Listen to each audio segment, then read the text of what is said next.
Hey guys, pag-usapan lang natin guys yung bago na tayo episode 3. Guys, laki na ng mula 90s, 2000, ngayon guys, 2024 na. Ah, Ulit-ulit nating ginagawang hindi maganda sa kapwa natin, sa sarili natin, sa magulang natin, sa kapatid natin, sa lahat na.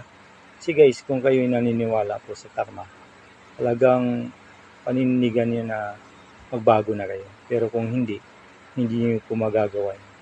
Kaya guys, habang may oras o panahon pa or opportunity pa kayong gawin nyo na. Mahirap po talaga guys, yung nasa ka na, lulok ng kagipitan o lulok ng kalungkutan. Sana maiisip na dapat noon pa pala nagbago na ako.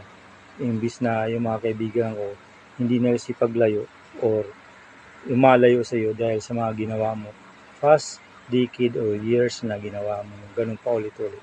Kaya kung may pagkakataon na magbago ka na. Kasi hindi pa huli.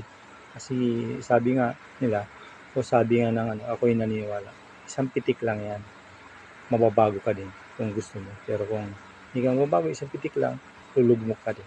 Kaya ano pa rin natin guys, panoorin po ang video.